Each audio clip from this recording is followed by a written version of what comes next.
first piece of advice is that don't think that you can give up your day job on a Friday and start your small business on a Monday and it'll be roses and you can take a salary home like you used to take home. And I think that's the biggest killer for small business, that it can afford to run but it can't afford to pay you the salary that you used to get. So trying to be conscious of that, and whether one partner needs to keep working so that the other one can start doing this, or whether you can do it at nights and weekends to you get a bit of momentum going. But for me, one of the toughest things was sort of the finance in the early days. So trying to kind of balance that so you're not waking up in the 3 in the morning sweating about how you're going to pay the bills. It's probably my first bit of advice.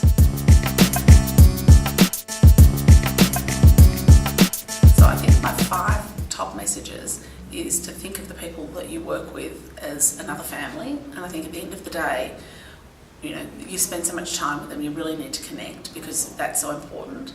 And then also that the customer is at the centre of every decision that you make. So really think about them and think about what they're wanting from you, and not just push what you want to push out to the marketplace.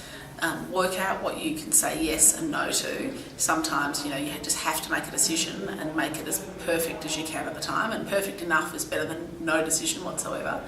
And really just to love what you do. I think that it doesn't matter what it is, as long as you're passionate about it.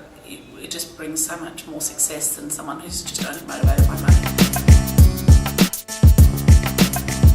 So I think it's really important to be re-evolving your business all the time. So sometimes you have to be really honest with yourself when something's not working, and sometimes people don't want to have that conversation, so they almost put their head in the sand.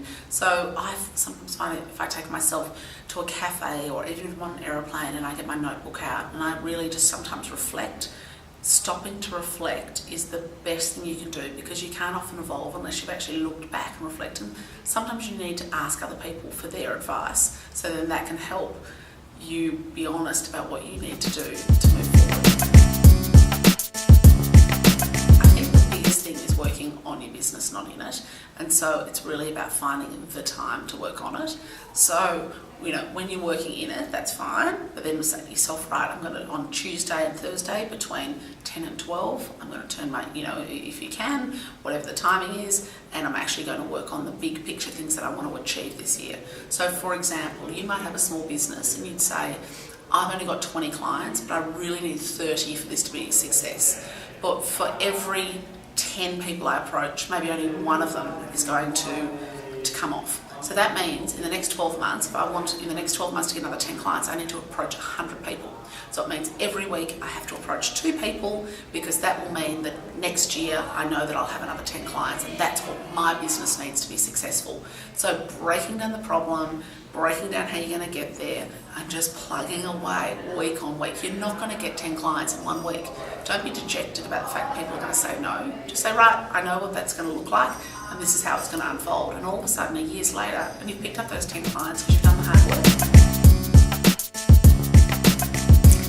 I think that it's really about loving your life and your journey. So what are the things that you do that you enjoy, and what are the things that you perhaps aren't good at and aren't enjoying as much? And if you can work out a way to get rid of some of those things so that you are doing the stuff that you're really good at, then all of a sudden, it's really about that work-life balance for me, but to say that you can have a great career and have a life as well.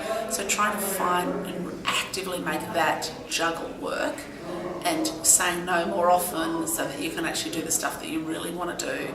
I think that it's not about being happy one day when you turn 65.